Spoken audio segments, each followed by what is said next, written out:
I think the changes might affect us as a team because some teams are going to be weaker than before. For example, Copenhagen Wolves, they lost 2 of their main players. And they'll take some time to get the teamwork together, to get into it again. So like the first couple of weeks, some teams are going to be weaker, some teams are going to be stronger.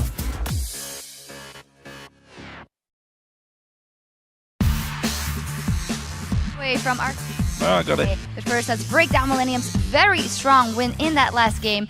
And starting with picks and bans, late game components coming out from both sides. Yeah, I really feel like Millennium got everything they wanted. Red side, it almost felt like they predicted the first pick Kassadin. So Rocket grabbed Kassadin, but then they lost Jax and Thresh. Thresh is still, in my mind, Vander's best support. And from there on, Millennium just rounded out the rest of the composition. They had strong late game. They had champions that could split push, champions that could find picks. It was a well-thought-out pick and ban phase. And even going back to the spring split, Millennium were one of the few teams out there that says, we can counter Kassadin. We know how to do it. And well, I guess Fizz coming out there, we saw him do some amazing big plays in that game. Yeah, actually, a lot of big plays coming out all around, especially that one with the Thresh Lantern. And we also had a tweet coming in about that one at IADC only. Whoa, that Lantern by J-Ree was definitely an hashtag LCS big play to save his ADC and get him in the kill. Insane. We're actually going to take a look at that clip right now because Trevor, you had something to say about that. Yeah, I really enjoyed that play. If we pull it up onto your screens, I want to break down just some of the decision making because it starts off here with Creatine playing quite aggressively. Let's roll the clip out. And I want you to notice that he's in what looks like a 1v2. He knows he can get the tower, and look at the support coming from J-Ree as well as Cotnex. He's coming from the river. So Creatine is calling and telling the rest of his team, hey, I'm here. And unfortunately for Jankos, he just gets caught up by that hook. You could say he didn't believe that the rest of the team were going to be there. And that was a definite big play. Yeah, I mean, in fairness to Jankos, he came in behind, he'd landed the Sonic Wave, and every right in a 2v1 situation to take that, hit the Q, follow through, and then he was like, 3v1. That was the start of a downfall for Jankos in that game. The problem for me was that that happened over and over and over and over. You'd make the same play? Millennium just kept finding kills. They got first blood, which led to a 6-minute dragon. They then did the tower dive. Kerp then just started roaming, blowing people up. Millennium outclassed absolutely everybody on the side of Rocket that game. Yeah. It's interesting to see how Millennium have started in this one. Think of 2013 Summer Split, starting off at DreamHack, how they started off 4-0 in Super Week. Is the dream real? Can they follow on? They were top as alternate for 7 weeks during that summer. Let's not forget, let's not rule Millennium out because even though they had a bad spring, summer could be different. Yeah, absolutely. And the most symptomatic, I think, is that they closed out the game so quickly, something that I don't think we've almost ever seen when it was over Absolutely in the spring not. split. No, definitely not. And it is a testament to Millennium playing better. They have been getting better and better since Cotnex settled in. I mean, you can't deny that fact. I do also want to highlight Rocket played poorly. I don't think individually they did well. I think their composition took far too long to hit a power peak or a power plateau. They couldn't deal with Thresh. They couldn't deal with Kha'Zix in the early mid-game. And they sure as hell couldn't deal with Kerp on Fizz. And back to the original point is the fact that they got pretty much every pick they'd want. I mean, a Jax, a Lucian, Thresh. Yeah. You couldn't get better than that. Cotnex on Kha'Zix was champion that he was basically known for towards the end of the split. They got everything they wanted. Let's see how it carries on. We will see that indeed, but at the top of the show, we asked you guys at home something as well. We asked you, which player do you think will make the biggest impact on their team this split and why? And here are just some of the tweets you sent in. First one is from @DanK92. I really think that Mr. Raleigh will be a badass in this split with a new support. So am I. He's on Vuvuzela Lovers 420, which is my fantasy team. I'm sincerely hoping he plays well. Look, he had great stats last year. I also feel it's a little harsh to say Mixer was a bad support. It's implied. Because Mixer had great aggressive plays. And if it wasn't for him there, Mr. Oz couldn't have got a lot of the kills that he did. We'll see what WeWillFailer can do, because he was also subbed out last year. Mithy replaced him, so he's got big shoes to fill, and there's a lot of pressure on his shoulders. Yeah, very interesting. We, of course, will be seeing that duo in action a little later today. The second tweet is from @LolCanoe. Kano, I don't know. Jess's underrated mid laner who really helped to bring the team up to the summit pre-playoffs. Huge promise for Summer. What do we make of this first game? So normally D-Man would answer, but again, Vuvuzela Lovers 420. My starting mid laner didn't get off to the greatest of games. Was ganked multiple times. Unfortunately, camped somewhat, but he made it count towards the end. He ended up like 4-3-1, so it was all worked out in the end. Yeah, he justified it, that it was all in the plan. The last one is from @TK's League. I think Jankos will have the biggest impact on his team when he gets his asses and overpower going. Roccat looks scary. Well, that's a little ill-timed. Well, it's a little harsh after the game. I think he ended up 0-5 or 0-6-1. Ordinarily, though, you look at the spring split, the stats he had, he was fantastic. And really, he was the man that made plays. And as we saw there, that play could have worked out well. They were 2v1, got in a great position behind Creaton. But it wasn't to be. We'll see how it works out for him. It was only game one for them, of course. And you guys at home, you can always join in the conversation with us at LOL Esports. And remember, of course, to use that hashtag LCS. Now, have you ever wanted to assemble your own squad of League of Legends pro players and call the shots yourself? Now you can. Fantasy LCS allows you to build a dream team from North American and European players and take them into competition against your friends. Head over to fantasy.lolesports.com where you can find everything you'll need to know about creating a league, drafting players, and chasing victory as you earn points depending on how your players perform in the LCS every week. And well, that's certainly something we've been doing here as well. Heated discussions actually upstairs, but we'll see how it evolves. But now we're ready to get into game 3, so let's think back over to Joe and the Fish Show. Thank you very much, Shocks. And it is time for our third match as the Copenhagen Wolves and their 2 new players take on an unchanged alliance. The Wolves have some big changes for the summer split with Amazing and Forgiven no longer in the lineup. They've been replaced by Airwax in the jungle and Woolite at AD carry. Yeah, so the Wolves said goodbye to Forgiven, the AD carry with the highest average CS in the league at 380, and Amazing, who had the highest kill participation in both EU and NA, with 79.1% throughout the entire season. He was the star on Copenhagen Wolves, and the early games were often completely decided by Amazing himself. Airwalks, he has some very big shoes to fill. And his champion pool, it's a bit the same as Amazing's, but while Amazing was a carry jungler who would then focus on farm and kills for himself, Airwalks is actually more of a team player. He rarely taxes the lane after ganks, and he will focus on getting his laners ahead over himself. So this means now Youngbuck and Coutard really need to take the extra gold they get and use it to carry and help the team. And Woolite played for Denial, of course, in the promotion tournament against the Copenhagen Wolves. It was also their sub for the entire split. Yeah, so of course he knows some of the tactics, and he was the carry on Denial, and he's shown great mechanics and very good laning phase. The same as with Airwalks, actually, he will need to be performed from the start because he replaces Forgiven, who was considered by many to be one of the top 80 carries in Europe. And they, of course, face an Alliance team that would be looking to build on what was a solid first split for them. While they had that bumpy start in the start of the spring split, they did even things out and made the playoffs pretty easily. But their losses to Fnatic and Roccat were undoubtedly disappointing for them. Yeah, and I would agree that a 4th place in the last split has to be disappointing when you look at the players Alliance has on their lineup. However, we need to remember they were a new team coming into the season, and they had to find synergy, they had to fix the shot calling before we really started to see them perform well. So they actually ended up with a strong enough showing in the end of the split, and then they lost this very close series to Fnatic with 2-1 in the semifinals. However, the shot calling improved, but was still lackluster.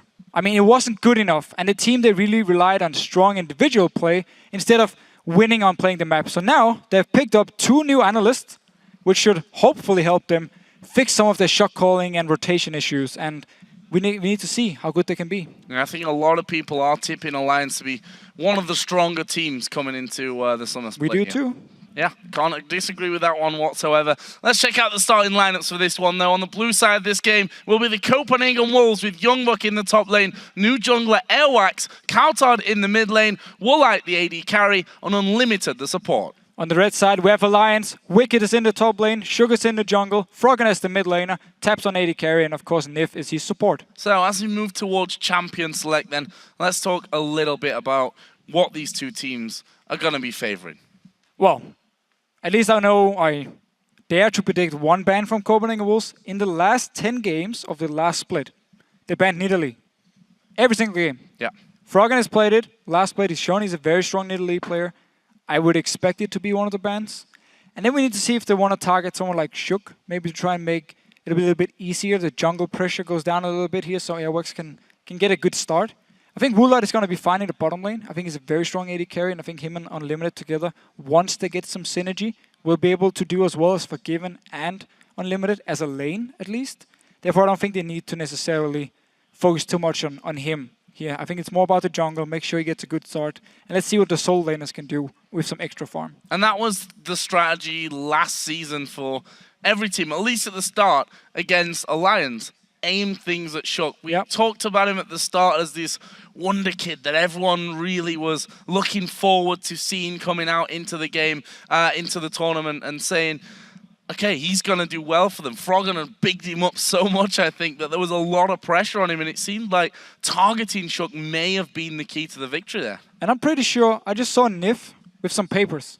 Clearly with some picks and bans things here going on. He's actually reading them right now, so we need to see how much the analyst for Alliance can do. Clearly, they've been preparing something. We never saw them do this in the last split. Wicked also had some papers. I think it's probably just a drawing he made. Probably just says Irelia on it. Yeah, Irelia. Give Irelia, please. No, but that's an encouraging sign. I mean, we said before, and Alliance said it themselves. Froggen said that they'd quite... Look, he's showing his drawing. Yeah, everyone likes your drawing of Irelia, Wicked. It's quite realistic, I heard. But the fact is that everyone has got 2 drawings, okay? Putting them together. No, but he's definitely got a list of champions there. Whether all of them say Irelia on them is one thing or another. We'll have to find out about that. Should also realize, funnily enough, that the first game of the spring split for both of these teams was against each other, which the Copenhagen Wolves did come out on top on. Doesn't seem like there's much paperwork over with the Copenhagen Wolves right now. They obviously have a clear plan set out for them, and that's the thing, and we mentioned this in our earlier games today, that when you've had this break, you know your first 4 fixtures. The first game in particular, always important to get off to a good start. They've had so much time to prepare for this specific match. And the first game is where you have your key picks ready. You test them out. Do we win this first game? We keep playing them. Do we lose it? Is it because of one of the picks going in here? So the very first game, for pretty much every team, is always the one where you have the most prepared for. It's the one you're thinking forward to. You think, oh, we're going to play Alliance tomorrow. Normally they do this, this, and this. Froggen is insanely good in the mid lane. I don't like playing against him. How do we counter it? Like, it's all, you keep thinking about this very first game. Because obviously if you keep thinking about the next few games, you won't be focused enough for the first one here. So it's all about this very first game. So we need to see what Copenhagen can bring in. I'm just happy that Alliance at least had some papers. And especially since last season, we had this whole trend, which wasn't really a factual trend, but it worked out statistically that Alliance were great when it came to even numbered weeks. They, of course, lost every single game in their first Super Week. Went 0-4, then won the next 2, and it took them ages until they really found a point. Funnily enough, that point did come mid-season where they managed to win 8 games in a row, actually. Funnily enough, then losing out to Fnatic to, kind of settle a bit of a score on that one as to who could get the longest run going undefeated in the league. And I think it seems kind of obvious to say that a good start for every single team here is really what they're aiming for. I want to point out, though, just going back to our last game, Millennium, who, of course, finished last in 8th position in the spring split, they actually won their first game as well in the spring split, but that didn't quite hold true for them through, and that was their whole problem, right? The whole consistency thing, as it has been for both the Copenhagen Wolves, who themselves had a great mid-season kind of period, had a time where they went 4 games undefeated. So finding consistency, I think, here in Europe is definitely the name of the game, and probably the reason why we saw so many ties over the last couple of splits, that most, if not all of these teams were struggling to find a consistent run. 100%. We're going to get into picks and bans here, though, and we see that Irelia's vision, Wicked's vision that he quite nicely noted on paper has come true. Ban on Irelia, LeBlanc taken away there as well against Froggen. On the other side, Jack's taken away, Twitch taken away, Woolite.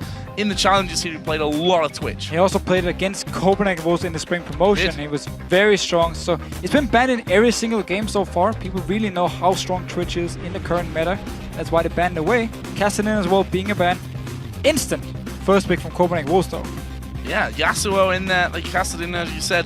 Yasuo, a champion that Kaltard has actually played a couple of times in here. What do you think that was the blind first pick? Well, as a blind first pick, laning-wise, you're actually very strong, and he fits well with... There's so many new options as well for knock-ups. If you look at champions who's been buffed, like Jarvan was buffed, they can log in a jungle Jarvan, you have the knock-up there to synergize with his ultimate, so there's a lot of options for him to do well, get a comp build around him, and then Kautar actually has been very good whenever he actually played Yasuo.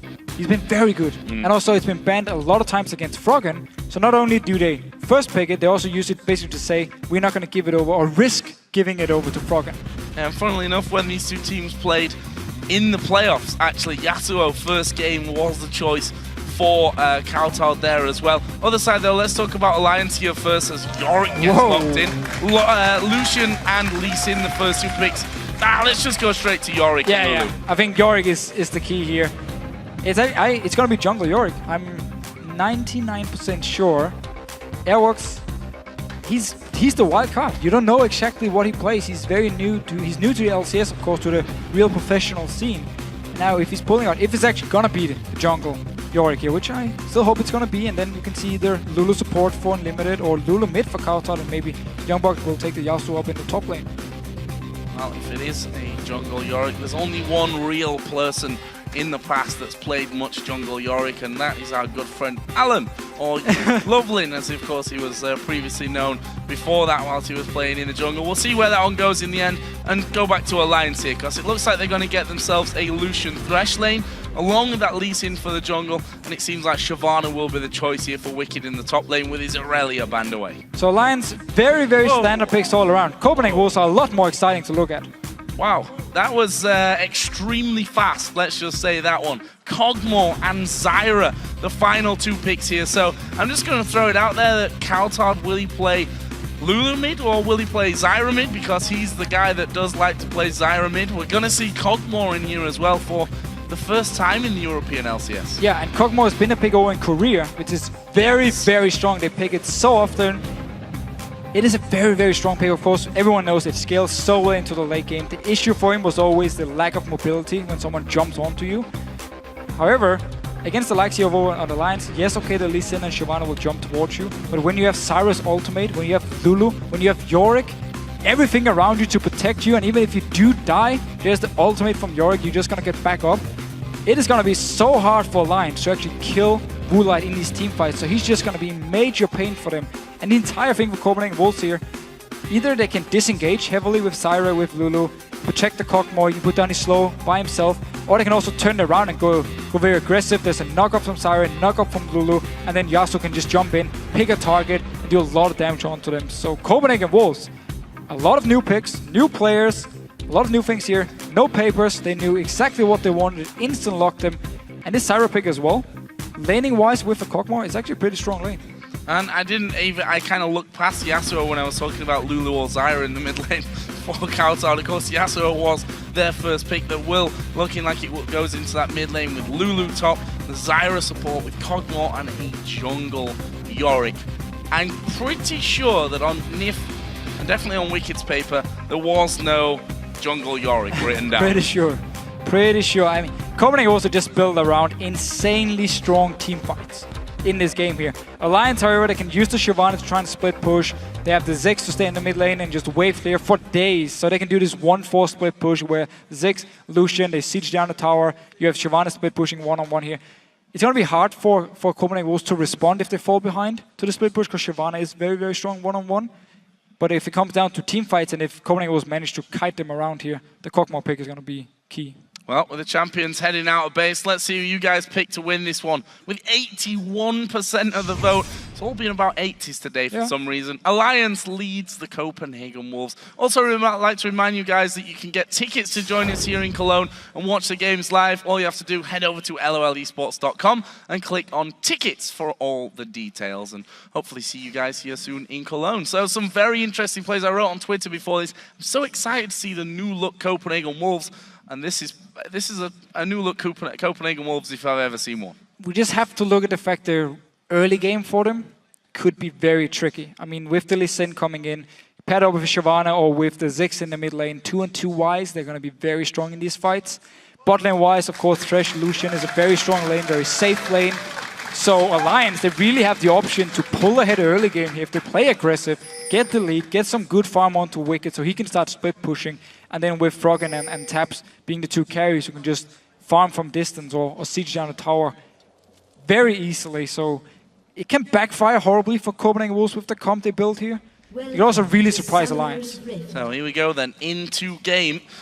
Very interested to see how this one all kicks off. Just to remind you, we are on 4.7 here, which means that those trinkets already up and available. In fact, we're like already using these to get a ward down on the bottom side. And so far we've seen a lot of early warding, but not too much early action, as we'd almost become more used to when it came to 4.6. I mean, there's been some late invades, but none which really had too big of an impact on the game. Millennium, of course, failed their late invade, but that's actually been about it for the level 1s here. As it goes now, both teams are just scouting away some early wards being popped down.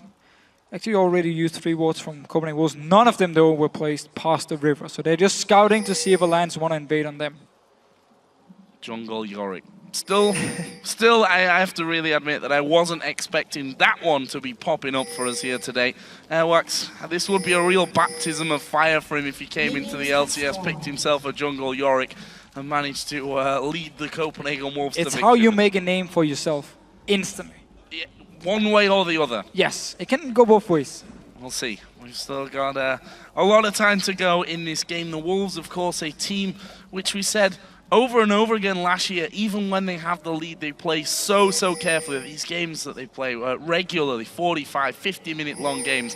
We'll see if that's something that they've worked on, or whether with this comp they're quite happily going to go that late in the match. We'll find all that out here as Unlimited is going to head over the top of a ward to get some vision of his own down onto the enemy blue buff. Airwax is going to start off his Copenhagen Wolves career on that Jungle Yorick by trying to steal a blue away. Meanwhile, Alliance doing exactly the same here, but with their AD carry and support. Yeah, so Shook is only gonna get a red buff for himself. Airworks picking up the blue here.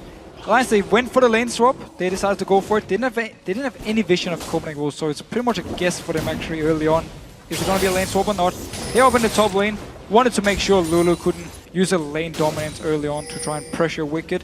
So now though, we just see Youngbuck starting the red buff, Airworks gonna join him in, and Wicked doing the same thing with Shook over here, just farming together, getting some XP. So the same as the lane swap we've seen in the past games. Standard start here, if we can call Jungle Yorick start anything remotely standard. He can farm for days, however. Well, he can farm for days, that's for sure. No problem for him there. Wicked sticking in there. We see that Nif is going to be coming down towards the mid lane. We'll go over the top of a ward here, so Coutard will spot that one and know that he could be in some possible danger. Can be a lot of people all of a sudden in the mid lane. Of course, with the slow lane swap now, with the slow pushes up here, you don't need to keep your support with your AD carry because you know he's going to be alone. That's why you can start roaming around. Nif, however, didn't go for the gank yet. And now both Shook and Wicked actually went away from the lane. Nothing happened mid lane. Meanwhile, though, Copenhagen Wolves going very aggressive for this bot lane. And there's 4 of them there. Even more if you're going to count the ghouls that Airwax is throwing down. And that's a lot of tower damage coming in. At the same time, Youngbuck has prevented pretty much all of the damage onto this top lane, but will they go for a 2 versus 1 dive here? That turret in the bottom lane is going to be going down in favor of the Copenhagen Wolves. They've not gone for anything too aggressive here on Youngbuck. Nif wanted actually to dive him straight away, but because Youngbuck killed the minion, got the level 2, he decided not to go for the dive. It would have been too risky. Instead, he's waiting for his entire team now to come around. But Copenhagen also just pushing the next tower. Alliance, what are you doing? You're going to give away 2 towers now. Well, will they? We've got Wicked, who started to actually recall. No, he's not. They're going to actually go in for this one. He started to recall, decided now to come back in. Nif's half recalling, half not recalling. This inner turret is going down here in favor of the Copenhagen Wolves. Alliance going to only get 1 in reply. So what I like about Copenhagen Wolves' move here not. is they actually did the thing Rocket failed to do in the last game. They moved their top lane up here because they knew there was only 1 member pushing the lane. So they forced the Alliance to make a decision. Are we going to take members up there to try and take the tower? Or are we going to put all of them back to defend and therefore not kill the top tower and actually just give a free tower over to Copenhagen Wolves? Now Alliance just decided to do none of it and actually sent every single member up in the top lane to try and take the tower, so nobody was there to defend. And even though they take this 1 tower up here, they still gave away 2 towers now for Copenhagen Wolves. Pretty much for free. So from Alliance's side now, surely they need to take a leaf out of what we saw at All-Stars, which is Wicked holding and freezing this lane completely on his side of the map now to deny it for probably Youngbuck in the end, because I'm assuming the duo from Copenhagen Wolves is going to head towards this top side of the map here maybe. Seems that's what he's doing right now. Big mistake actually from Copenhagen Wolves in the push. You just talked about how Wicked wants to freeze it. The cannon minion arrived after they killed the tower, and they didn't get it pushed all the way into the next tower from Alliance. So the cannon minion from Copenhagen Wolves is alive, and they will keep this wave pushed in favor of Wicked, so he can just freeze it for a long, long time. You see the cannon here. Now the new cannon finally arrived, so actually it's gonna push now back towards them. Wicked also killed quite a lot of minions. I just have my camera on him over here. Decided to kill pretty much 5 minions by himself, so I actually didn't want to freeze it, even though we just talked about he could freeze it. Well, one thing that looks to be certain here is the Copenhagen Wolves coming back towards this bottom side, sticking as a trio with the AD carry support and the jungler going straight in towards this dragon. There's no one remotely close from Alliance. That's the first dragon in the game going over. 2,000 gold lead for the Copenhagen Wolves. Very, very strong start. The top lane tower is still alive. However, Youngbuck is all alone, trying to defend it against 2 members now. Alliance should be able to actually push it down unless Woolite can get up there in time to try and defend. He needs to be very fast though, and he's moving as fast as he can. You just talked about though, dragging it over to Copenhagen Wolves. They're punishing Alliance for the bad start. And here's a hook. Flay and a hook coming in. There's no Flay obviously after that though to keep Youngbuck in position, and he will use his flash to actually get back to the safety of his turret. Woolite now is coming in as well, so we'll see if they can hold this turret. It's so very low. One, or probably 2 auto attacks there will finish things off. In fact, the minions might be able to do that work themselves, and Tabs does go in there and takes down the turret. First one back here for Alliance. Yeah. Even at the lantern for safety in case you should. Got in there, got the tower down. So this Alliance take a tower, but they still lost 2 and they gave away the dragon as well to Copenhagen Wolves. Wicked though picked up quite a lot of farm with this wave. He decided to stop freezing up in the top lane and actually push it by himself. He could push it down towards here, but Youngbuck, just teleported down and picks up the wave. A lot of farm here to himself. Should he get all that farm? Obviously, not always a given there. And that actually brings him with him 2 CS of Wicked's total there as well. They've seen that Wicked has backed away as well because they had those wards in Familiar from just after they did that dragon. So they know exactly where Wicked is at this point. Meanwhile, the Copenhagen Wolves duo lane did go to the top side of the map and will be putting down some damage already onto this outer turret. Both Tabs and Nif though are back in. There's a hook coming through, not quite got the range though. That was close. Very close. Both Kog'Maw and Syra are very squishy targets, so a hook landing onto them, especially if Shug is nearby, to be a fairly easy kill. Look at though, York is coming in as well here. We could potentially see quite a fight. Wicked as well moving up. Alliance, they want to go for this blue buff. It just spawned for Copenhagen Wolves. Spotted in there. Pretty good block. That was a pretty sick goal block right there. And, well, couldn't obviously chase through there. Good shot. And now that blue buff will be started up. There's a plant giving them a little bit of help, or will he steal away? No, he won't. Shug will just simply smite that one off for a blue buff steal here in favor of Alliance. And Shug at the moment is very far ahead if you compare the 2 junglers, because he's been farming. He only went top once here to try and help the push, and then he went back to the jungle to farm where Airbox stayed with his dual lane in the bottom to push it up. So he's behind for now, but remember, of course, with the jungle here, he's going to get more XP. Lower level he is. It's going to be easy for him to actually get back in the game. He's now hit level 5 and just need the level 6 mark. Then Yorick can start to be very useful just by using his ultimate. Oh, there's the hook coming in on towards Unlimited. The damage going to come flying through, but not really got enough damage at this point of the game to Tabs and Nif to actually finish them off. We'll see how that continues to develop. In fact, Tabs went for the BF sword start here with a longsword second. If you look over on the other side there for Woolite, who's currently a good 25 CS behind, Vamp Scepter and a longsword for him, so not going to be putting out as much damage as that of Tabs.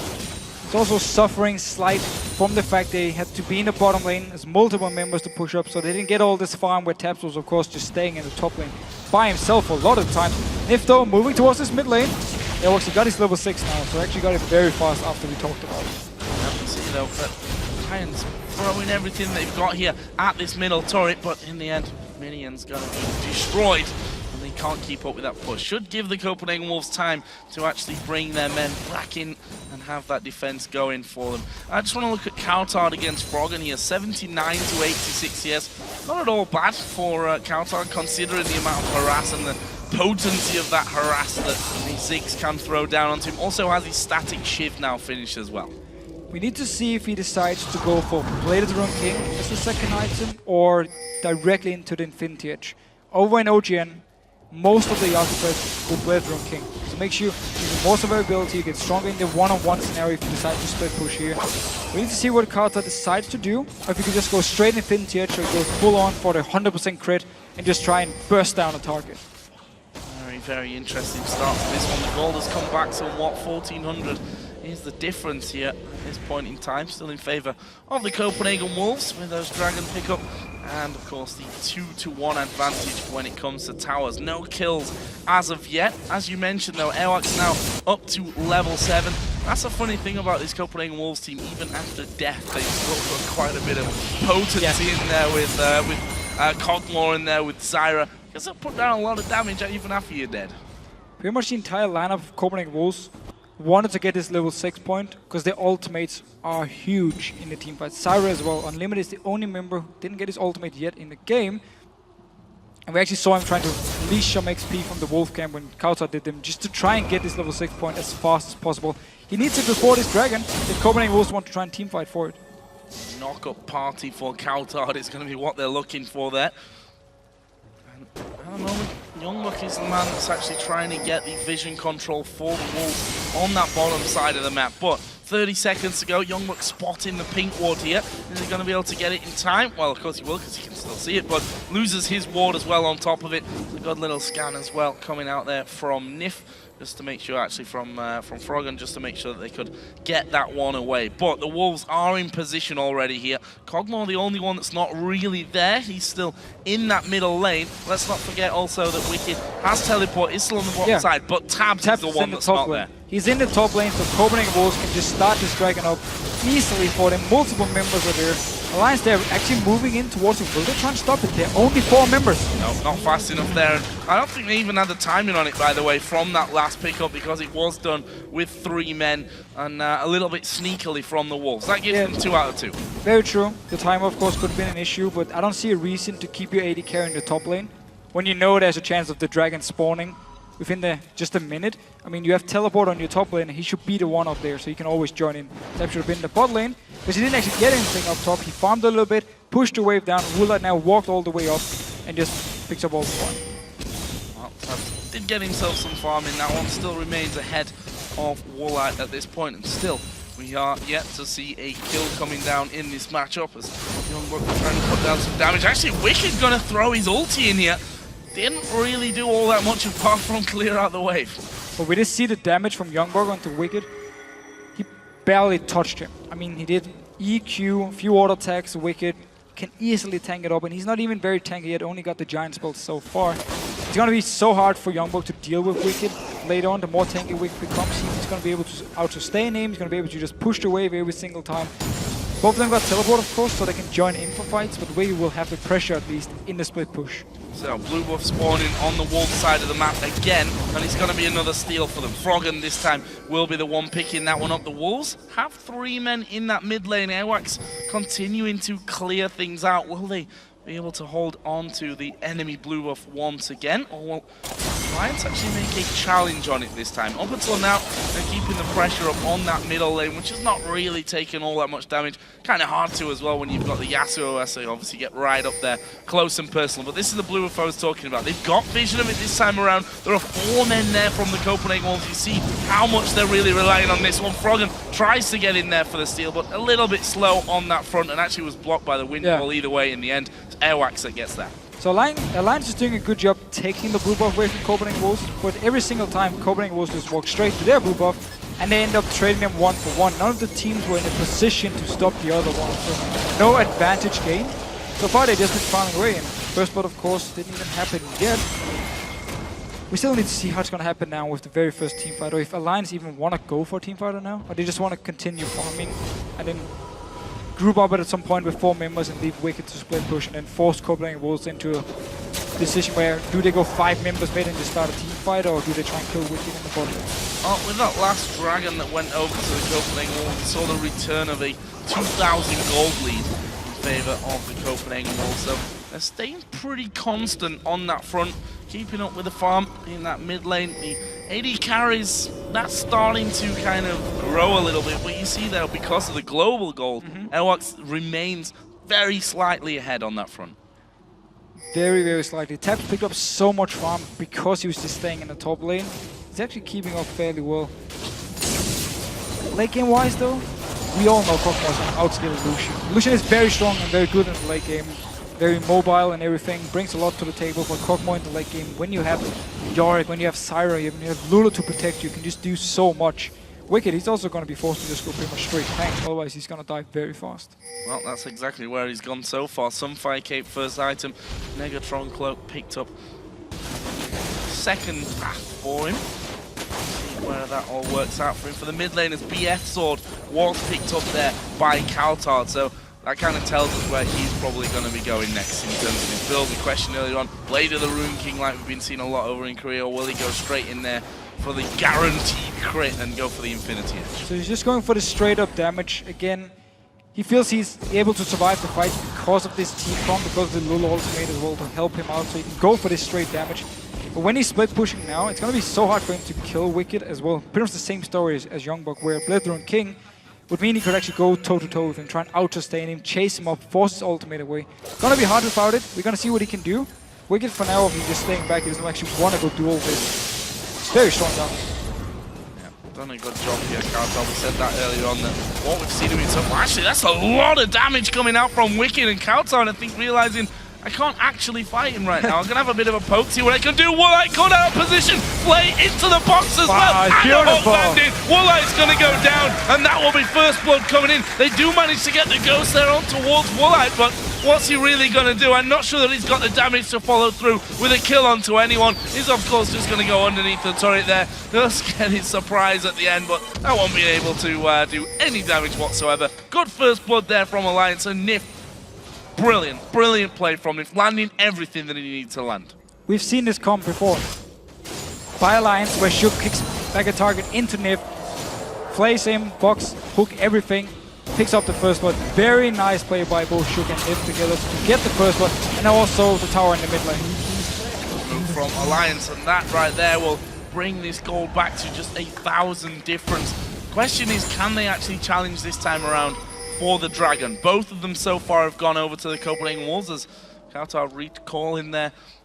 Saw earlier on that he can't quite do much against Wicked at this point, so we'll actually walk away from that one rather than trying to maybe fight his way off from it. Wicked, you have to wonder, already causing a bit of a problem up there, going to be going into that full tank, as you said. Is it going to be, are they going to be able to deal with him as things move on? Actually, Vansep picked up there for Kaltard, so see if he does in fact end up going more towards that Blade of the Rune King, or whether whether that BF Sword was just damaged for right now. Yeah, I mean, so Blade of the Rune King would do him so much more when it comes to split pusher. He's going to be the guy to stop Wicked.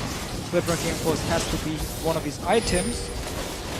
Could even go for Bloodthirster, but I'm not a big fan on it. And Alliance, even though Copenhagen had the timers on them, now actually Alliance picked up the very free Dragon, and Wicked just stayed in the top lane, didn't have to use teleport. And there we see the strength of Ziggs as well. Throws his ultimate down, complete wave gone, and the Copenhagen Wolves, despite having 5 men in the mid lane there to try and push down the outer turret, were just completely forced away, having no real answer to keep working their way through from that one. And this was simply just missed timing by Copenhagen Wolves on the timer, because a few seconds before it spawned, multiple of their members were actually in the base, running away, so they were not in a position to do anything. Woolite had already respawned after the first blood. He was in the mid lane farming, but the rest of the Copenhagen Wolves were far away from the Dragons, so mistime it.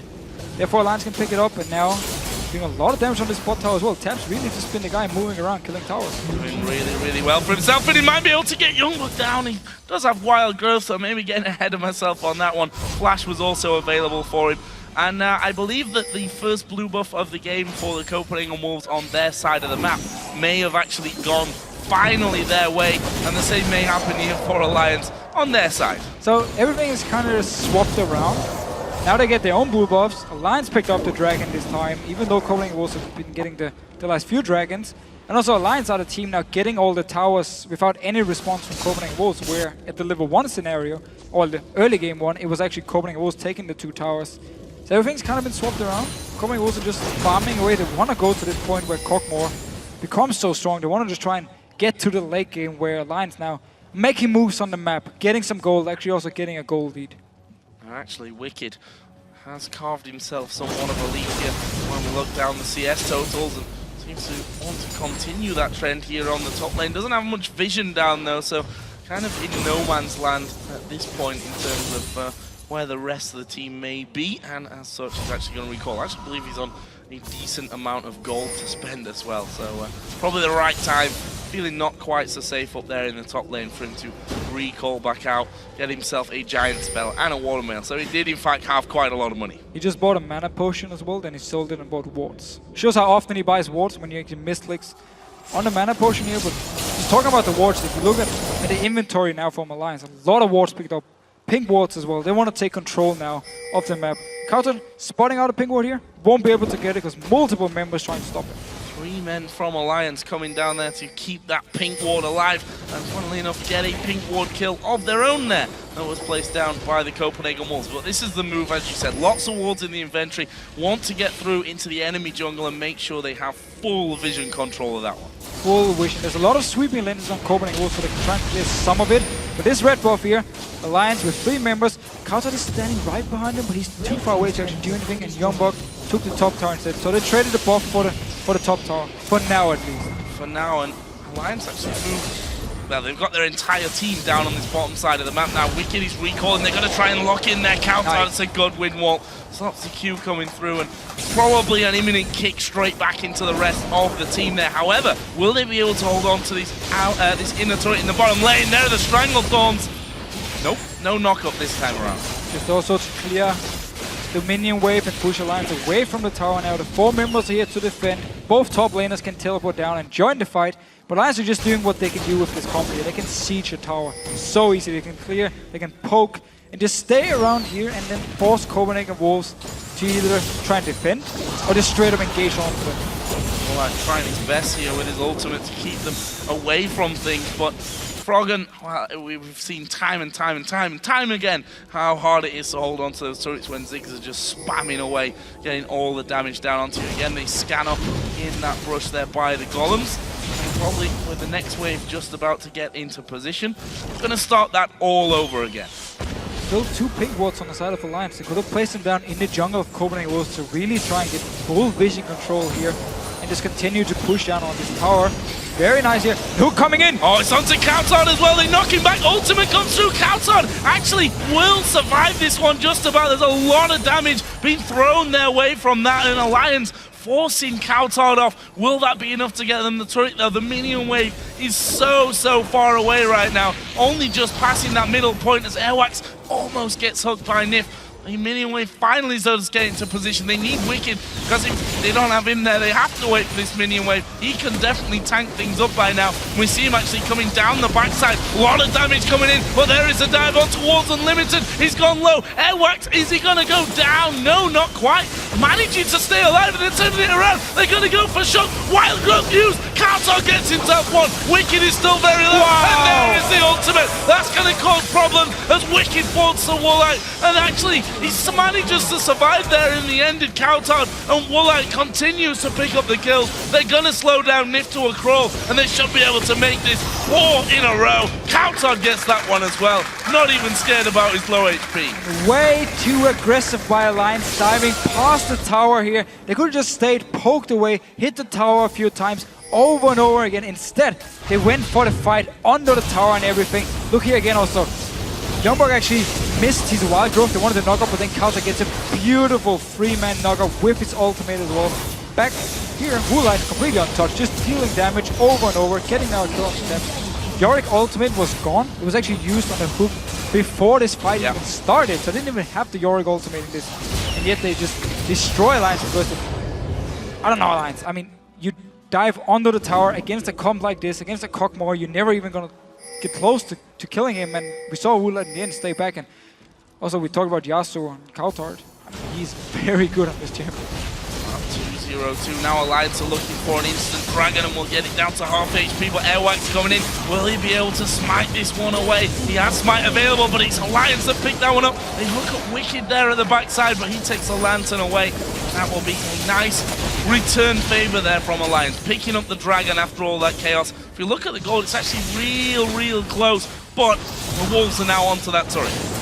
The Wolves are looking for more here. We have almost the last Whisper completed onto Wula. It's going to be a key thing for them to really start team fights. All 5 members are here. All 5 members from Alliance are in the mid lane as well to try and defend from this push here. Copenhagen Wolves for now backing away. Still, they don't mind going even later in this game. The more items they get onto Wula, the better the game is going to be for them. The more items they get onto Kautar, the better it's going to be. So they're not even in a rush to do anything. Slightly mistimed out there from Youngbuck, was close to stealing away that red buff, but close, not quite enough for them. Blue buff is up on that side, and that Froggen has already taken his away as well. And Alliance now looking for a bit of a counter push. This tells me that despite losing 4 men in that fight, they obviously realized that they made a mistake in it, and they're still confident in pushing. Very hard for him. Wula clearing out the wave. Syra decent wave there as well, at least to stop the minions from coming in, so you can get a lot of damage onto them. Youngbuck is actually the main wave clearer. He was up in the top lane here. Teleport is down for him, so he couldn't actually join in. Alliance though, they backed away because the wave died very fast and didn't actually do too much with the push. For now though, both teams very close in goal. We just need to see Wicked go back to split pushing. Or actually now he's very tanky. He could go towards at least the Cutlass to be even stronger in the one-on-one. And then just start split pushing, and then Alliance should focus on straight up team fighting Copenhagen Wolves, but more just poking them and then win on the one-on-one with Wicked versus whoever is going against them. Couple of big items coming in across the board here, so let's have a look at those for a second. Infinity Edge for Kautar now done. We also see the large rod in there as well for Youngbuck, although that was there a few moments ago. On the other side, Rabadon's done for Froggen. Also for Wicked, he's got that Brando in Zoman in on top of his Sunfire Cape. So plenty of armor, but you have to wonder how that's going to protect him in the long run when will that go so untouched there at the back. Let me see what he can do against Kautar here. He's going very aggressive. Yeah, ultimate used by Kautar. Wicked already down to half HP, and Kautar, I guess, feeling he can't get the kill there anyway, but just testing out exactly how strong he is onto the tankiest member of this Alliance team, and, well, let's be fair, hammered him. Yeah, well, again, Wicked was just running away actually the entire time. Didn't want to take this fight, so there's a lot of damage for Kautar before the knockup even came in. That's why, again, one of the reasons Wicked dropped so low. With a full combo from Kautar, did about 50% onto Wicked here, so he's actually doing quite a lot of damage. Which means it kills everyone else. Oh yes, they are gonna die. See how this one all works out. Currently it's the Wolves with the upper hand. Still only 1,000 gold is the lead that they have, and not even 1,000 if you look there. It's ticking over between 700-800. Constantly seeing Youngbuck actually being the one here to clear out vision around that Baron area. Kautar just seeing that wall actually come down right on top of him as well, but funnily enough, it's really been Alliance that have been pushing out more on the map here. They're the ones that have gone past the halfway line more than what we've seen from the Wolves. They've just been feeling a bit more comfortable, and also Copenhagen Wolves have clearly just said to themselves, we want to go late game, we don't want to force any fights now, we don't want to get caught out of position, so we just stay back and farm, and that's why Alliance is full control of the map at least. Kautar now going on to Wicked again. And he's going to do a lot of damage once again, forces the ultimate out of him. I think it was a little bit more this time around. A couple more auto attacks in there maybe. Randuin's was used by Wicked as well, ulting away from things, and it's just a little bit of a mini game between those two in that top lane. Although it means that Wicked is really only walking back and forth between base and lane at this point. I'm not a fan of their magic resist onto Wicked here. If he actually wants to be the split pusher, again, he should focus on getting towards the Blade of the Ruined King, or at least like full armor, because he knows he's going to be against Kautar. I mean, Youngbuck, even without the magic resist onto Wicked here, won't be able to do much damage and will never be able to kill him. So he's building towards team fights, but he's staying to split push at the moment, which is clearly not working for him. To be fair, his Negatron Cloak did come in second after he'd finished that Sunfire Cape as well, so had that a bit more maybe to have himself more fun in the laning phase. And we are going to see now Wicked saying, okay, can I have a go? Countdown says probably no, you can't. As Chuck going to go very deep from this one. A lot of damage coming in. Woolite actually catching it with his ultimate there at the end. And that is not the Woolite that you're looking for. And that will be a kill for nothing for the Copenhagen Wolves. So we didn't actually see the start here, but Flash is gone from Shoki. Was the guy who went in aggressive, and then Copenhagen was just kite away, put down the Cyber ultimate and just moved backwards, put down all the slows, do all the damage, and the ulti was straight on to Woolite as well. Didn't even matter because he didn't die, he was not even close. Copenhagen Wolves again showing their comp is so strong in these team fights. Sounds hard as well in that top lane. We switched away from it for the big fight in middle, but he forced Wicked down to about a quarter of his health. So almost every single time that we see this, it's going further in favor of Kauton. That may now change though. We've seen the chain vest picked up for Wicked in that top lane, but by the time he gets back into the lane, the inner turret goes down. Yeah, the chain vest itself is not going to be enough for him. He needs to be able to do enough damage back to Kauton to actually be a threat towards him. Otherwise now, Cutlass being picked up. He's going to go now for the Blade Rune King. We talked about it earlier, how strong he's going to make him in the one-on-one. So if he picks up the Blade Rune King now, and Wicked continues to go full tank, it's going to be so easy for Kauton in this one-on-one. Woolite with his last Whisper, last item picked up for him. He's going to be moving in with the rest of his team towards this mid lane. Outer turret, which is the only outer turret left standing. In fact, the mid lane is the only lane left with turrets, to be fair, outside of the base at least. And the Wolves doing very well on that front. 4-3 up overall. The Dragon is now live as well. It was, of course, Alliance that have been having the control as of late over this Dragon. This time, though, the Wolves well and truly in better position from this one. Will they be able to finish off before Alliance come in? There's the hook landing on towards Kauton. The ulti being thrown down there by Froggen, but the Dragon going down here. It's Airwax who smites that one out in the end. Do they want the fight? Actually, they're very low. Shook gonna follow through. Airwax going low as well. And there is Wicked diving across. Gets the knock up onto two. They manage to finish off Airwax, but can they get any more? Kauton is right in the middle of them all. Froggen actually getting in there. It's a double kill in the end for Wicked. And Kauton's Ghost won't be enough to actually find them anything. That's 3 kills. Dragon did go over to the Wolves though. Very strong team fight by Alliance, however. First of all, they baited away the ultimate from Unlimited when they tried to engage. Dragon, yes, it went down in favor of Copenhagen Wolves, but with the ultimate gone from Unlimited, we're gonna see it here. He already put down the ultimate, it is now gone. So Copenhagen Wolves, when they try to disengage, they don't have anything to actually lock Alliance away. That's why Alliance can go towards them. Also, look at this top lane. Lulu's just farming away. No teleport. It's 5 members from Alliance. Good ultimate by Wicked. Getting in here with multiple members. Froggen then, it's going to be the target, but he gets away. Now the Baron. Baron started off. Woolite actually going to be focused very low from this. He's doing good damage. Actually, they'll be able to finish off time if he picks the right position. And he gets him half flight there from the Lantern, but this Baron is going down. Only Youngbuck is there to do anything about it. He's not going to be able to. Alliance pick up a nice Baron. Youngbuck, he was the only guy left to try and defend here after the big team fight. I'm still not sure why he didn't even try and teleport down for the last fight. He did actually teleport down, just way too late. His ultimate was still ready. He was not even close to join the fight with the rest of Copenhagen Wolves. Could have tried to turn it around, and instead, Alliance won the fight. Picked up the Baron for this one now, and very close in goal. Oh, that was close. Very close. I think a little bit too close for comfort there for Youngbuck on his portrait there on the top left. Can't really see any health left there in his health bar. Just want to mention that Wicked did turn that chain vest into something. He's now got himself a Thorn Mail. Also got himself the Spectre's Cowl. So going to be a little harder now to finish him off. 100%. And also, yeah, teamfight-wise, he's going to be this mega tank in front of you. We saw him before. He just flashed over the wall, used his ultimate against 4 members, and he just tanked it up. He wasn't even close to going down. So the build works for him as long as they can get the teamfights going. We need to see how it works though, with Copenhagen Wolves being all 5 members there, and Youngbuck not staying in the top lane to farm while the Dragon was going on and then while the fight was going on. Because so far in the game, it's actually been pretty much teams punishing the other one when they were out of position. First it was Alliance with the dive in bot lane, then it was now Alliance punishing Copenhagen Wolves for being out of position at the Dragon. I'm going to ask you at this point, just over half an hour in, what do we think to jungle Yorick? Well, I mean, as a jungle pick itself, it's not exactly one who goes in and just kills people left and right in the early game in the ganks. But teamfight-wise, when you have a Cockmore, it's of course going to be very strong. But the pick itself, not exactly one where you solo carry a game.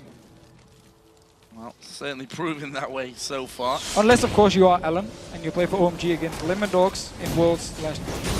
Yeah, it's pretty so, yeah, I think, as you said, that it worked in there with the Kog'Maw. You talked about early game ganks, which basically don't exist for a jungle Yorick. We'll see about that, because we're way past that point, and it's to the point where his skills are certainly going to excel. That's a good wind wall coming down to actually block the entire culling coming out of Tabs. Trying his best to actually get in there. Wicked can tank turrets all day at this point in the game. Tank it and just poke away with Froggen and Tabs. A lot of damage already to do down. Airworks is down to 60%. He has a blue buff, however. Trying to sustain some of it. Youngbuck took quite a lot of poke as well. Copenhagen need to be careful, don't get poked too much, because nobody from Alliance is taking any damage. A knockout there from Froggen, throwing in his satchel charge, and there is the move forward with those minions there. Completely forced out of the fight, and that is the turret going down. He needs to heal up and come back here pretty quickly, because Alliance, the damage that they've taken with that Baron buff on, just regen up quickly. They can just keep doing this over and over with the Lucian.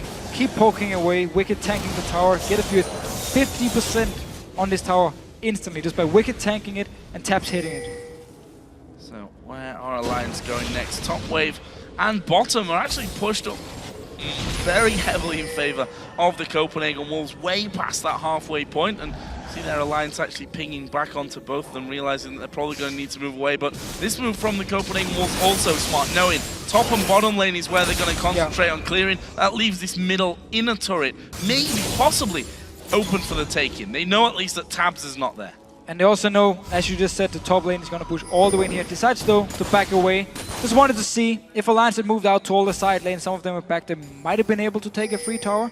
However, because Alliance stayed with multiple members, especially Ziggs, they could actually defend it, clear the way. So, Copenhagen Wolves tried the chances. Alliance, good response. Didn't move multiple members away from the mid lane. Alliance, 36 minutes into this one, have the gold lead, albeit still very, very slim. I think 2,000 gold has been the biggest difference that we've seen pretty much the entire game in this one. Of course, that was for the Copenhagen Wolves quite a while ago by now as well. We got 30 seconds until another dragon will be spawning into this one. No wards really down there at this stage of the game. The Wolves actually did go sniffing around, stole away a blue buff from Alliance in the process, which, you know, we may say just a blue buff at this point. It is a big deal. But for Froggen especially, that is an annoyance. It's going to give all the cooldown reduction for Froggen, of course, the mana regen, so you can just spam away in the poke. It's a big deal. Take away the blue buff in Ziggs late game, and you take away a lot of his power, because he is built around just poking all the time. Get a target low, and then when a fight starts, you can just instantly kill this target. Here is the dragon spawning in. Wolves cleared out thanks to the pink ward of Nif. And there's going to be no challenge on this one. The Wolves instead are pushing top lane with Kautar and have got 4 men they should in go the for middle. this mid tower. They can go straight towards this mid tower, tank it off with the plants from Zyra with the ghouls here from Airworks. Instead, though, they actually stay around the Wraith camp, and now they move towards it. Only Nif is there, should be able to pick this tower up for free. The rest of the team, rather than walking back, have all recalled as well. So this is going to be a tower back for the Copenhagen Wolves. Kautar actually getting a lot of damage put onto him here by Wicked, who will ult in. That's a good knock-up. The bomb from Ziggs flashed away by Kautar. That was real close. Kautar was very aggressive there around the tower of Wicked, doing a lot of damage, but actually losing the fight now to Wicked, who is so tanky at this point. Just backing away. We need to see how it goes when they fight out in the open, away from this tower here, so Kautar can go all in. And great position to be in there for Wicked as well. You can't really make much of a mistake when you're that tanky as well. Your job to dive in and be right in their faces, force Woolite to basically back out of the fight completely. And certainly can do that with the mass tanky stats that he actually possesses at this stage of things. There's a blue buff actually coming back up, so back to what we saw in the earlier stages of this game, which was the blue buff switches between both teams. And I thought that Tabs was actually going to steal that one away, but Froggen with the satchel charge gets that one, so he's back to spamming. Back to spamming. Walks straight into the first one. There's about 20% of his HP, just showing the amount of damage now on Froggen with the Void Staff and Death Cap and everything. Take 1 or 2 bombs and you're forced to actually go back to base and recall. So go back to base and heal. I mean, it means Alliance can then pressure your tower. So it could be a big issue for Copenhagen Wolves. Especially also because their engage is actually reliant on the fact that Carter can hit a knock-up and then jump in and then get the wild growth from Youngbuck. They don't have any other real engage, so it means Alliance are just safe to stay back and poke all the time. And they are massively more tanky as well. If you look down the items in there from that, and we saw how much damage Youngbuck takes. Okay, they've got the ultimate out of their works, they've got the wild growth, which kind of throws you off a little bit in terms of tankiness, but the fact that Wicked's going to be around for days in the middle of the team, so he's not a person that you want to focus, but we've already seen Huey's doing a lot of damage already, and it looks like Alliance are going to try and bait out Baron. Trying to bait out Copenhagen was like taking a very aggressive route here. This should be a fight. Well, they missed everything, but it doesn't matter. They go straight on towards Airwax there. The grasping root's coming in, followed up by the Stranglethorn. Shook going to be the man that's focused. He goes down. Countout in there as well, but he gets the ghost that allows him to get one more kill. And the focus was on Wicked. Look how low he's gone, but he's not dead. Crucially in this, Unlimited is super low. We see Woolite is at half HP as well. Unlimited's going to be running into no man's land as Tabs does manage to land a little bit onto him. He just needs probably one more auto attack onto them, and there is the kill for Tabs. That will be a 2 for 2 actually in the end. Crucially maybe for the Copenhagen Wolves stopping Alliance. 3 for 2, sorry. Well, so look at the fight here. Alliance was baiting out the Baron. Airworks is the guy to face check. He's forced to flash away. His ultimate is still ready, saving it. He doesn't want to use it on himself. Counter actually. Copenhagen Wolves invest so much onto Shook here. Not exactly the target you want to get. Look here, down the bottom of the screen is 2 squishy members doing all the damage. Wicked, because he's so tanky, actually survives, backs away. And now with everything being invested onto killing Shook, killing Nip, the carries are still left for Alliance, so they can just win the fight for them and now start the Baron once again. Right in there with the teleport from Wicked. There's not really anyone around there from the Copenhagen. All 3 of them are dead, of course. Still 10 seconds until Limited spawns in, and Froggen here just going to try and hold. And I say try, he's doing 30% with each one there onto Youngbuck. He's going down here. We are going to see Cogmore try and get in there, but Alliance get that one, and there is Youngbuck being hammered away, and Tab predicting his move correctly and finishes him off with a culling. Brilliant. Destroyed him. Alliance just, after this Dragon fight, where Alliance killed multiple members, took the first Baron, they just never let go. They've been full control here, been sieging down towers, setting off the Baron baits, and just been playing team fights really well. After the very first failed team fight, they really stepped it up here, playing a lot more defensive in the fight, just kiting around, cutting backwards with the squishy members, and it's working. Also because, credit to Wicked, I talked about he should have a Bloodborne King earlier, it's working for him with this full tank build. Gotta give him the credit. Surviving that last fight and now tanking, actually some minions that have the tank on it right now. It doesn't matter either way, it's going to go down, and the inhibitor is surely going to follow here as well. Alliance got enough damage to make sure that happens with that Baron buff on, and they're probably just going to go straight down towards this inner turret. They don't really need those minions at this point. Could go straight forward, or could just wait for this massive wave to be pushed up with them. Youngboy is still dead, teleport is ready, yes, so he can at least try and come out and join here, but the Lula pick itself for him haven't actually done too much in this game, and we need to see if they can try and do something in these late game team fights and just do everything to keep Woolite alive and see how much damage he can do. If they can manage to poke Wicked before the fight starts and then start it, so he's going to be forced to back away earlier, and then Woolite can actually get towards the squishy members, and then if Kautot lands a great knockout on, let's say, Ziggs or someone like Taps, and just instant kill them. I mean, yes, Copenhagen Wolves will still have a chance in these fights, but it's going to be hard for them. Also because Alliance don't actually need to go straight in the fight. As we talked about, they can just poke. And they got plenty of survivability on top of that. If you go for Froggen, Sonya's Hourglass straight away. You've got Mikhail's Crucible, you've got the Scimitar in there as well. So Face of the Tabs, yeah, Tab's going to be feeling confident even there at the front of this one, as Alliance now finally do stack up towards this bottom inner turret with the entire team now. Poke again from Froggen becomes very clear as he throws those bombs straight through. Good win wall, but it's not quite got the cooldown that they really needed to have, and there's the combo coming through. Wild Growth used by Youngbuck on himself, but it's enough damage to force them away from it completely. Meanwhile, super minions are now coming down that mid lane. This is make or break time for the Wolves. This tower is going to go down so fast. The hook onto Unlimited. He's dead. There's no way he's going to be able to survive that one in the end, and that is the inhibitor turret as well. Airwax actually coming around, but they're trying to focus. Wicked Shook goes into the middle as well. Woolite has now gone down. This is surely game for for Alliance. The Copenhagen Wolves are being ripped to pieces here. Youngbuck, the only one still alive. He goes back off into the fountain, ends up dying inside of the fountain, and Alliance gonna win the game right here. Brilliant performance. Very, very strong performance. One team fight at the Dragon. Alliance took the kills, got the Baron, it turned the entire game around.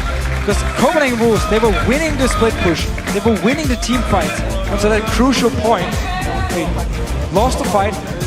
There were only 4 members there, mistimed everything, and Alliance took full control and just played the team fights really well afterwards. Played the map afterwards, used the very strong siege comp so perfectly, and the lack of an engage on the side of Copenhagen Wolves meant they could never do anything. Just sit back, take a bomb in your face, take another bomb in your face, and then now you're too low to even fight.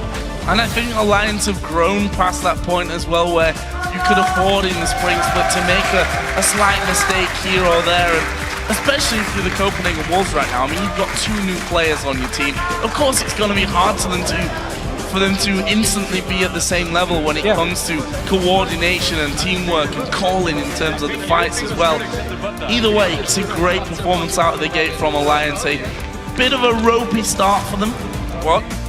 They don't really care. Ropey start and still winning the game, it doesn't matter. And this is a great win where you're actually behind. I believe it was 5-1 for Copenhagen Wolves before the Dragon. Like where you're behind and you're like saying, okay, what do we do now to get back in this game? And then you manage to do it. It's a very big confidence boost. It's something you can use in the future as well when you fall behind and say, don't worry, we can still win this one. They can make a mistake. We can punish them. And overall, I mean, the comp itself for them is very standard. There's nothing special about building a combo around Ziggs, Lucian, and then have Shyvana to be there, either the tank or the split pusher. I mean, it's very standard comp here, so they didn't show their hand with anything. They just played it the way they should. As soon as they got the lead, gave no chance for Copenhagen Wolves with their comp, and didn't really play into the hand of Copenhagen Wolves. I want to go back to Jungle Yorick here as well, because I had your thoughts after 30 minutes. I want it here at the end as well. We saw there that, you know, they had pretty much glass cannons across the board. Lulu didn't really have any defense there by the end. Of course, Woolite didn't really have anything. Kowtow didn't have anything to keep himself alive other than getting himself alive again from Yorick's ultimate, from the wild growth coming in. But we saw there in that last fight where they pushed him away from the bottom in a turret. Wild growth was popped instantly. They couldn't really do any. It didn't offer them enough. They fell too far behind simply to just rely on Woolite to do all the things, and that's where Jungle Yorick, again, we talk about how it's not a pick, goes in, instantly destroys guy number 1 in the team fight and just carries the whole thing by itself. It's relying around the team, it's relying around the fact that Woolite can kill people, and then they can, once he goes down, they can ultimate him again, so he comes up again and do even more. That's the whole comp by Copenhagen Wolves. So the pick, in the end, as soon as they fell behind, did nothing. But before they fell behind, it actually did quite a lot in the team fights. Because again, as long as you can kill targets, as long as you can survive the engage, the pick can work. But this time around, as soon as they fell behind, it did nothing. And becomes infinitely harder once you see the Zhonyas and what have you start coming. Oh yeah, I mean, you're never going to kill anyone. You're there. And I think also a combo that, especially like the later it goes into the game, the more difficult it is to actually pull off, to have those big ultimates on the right targets at the right time. And this, let's not forget, is a brand new team for the Copenhagen Wolves. They've lost 2 of their most influential players, and they've got Airwax and Woolite. Whilst they've had their time here, certainly Woolite on this stage, they've had their time in Challenger as well. They've never been quite at this level where the pressure is all on them. Yeah, and one mistake, you get punished for it.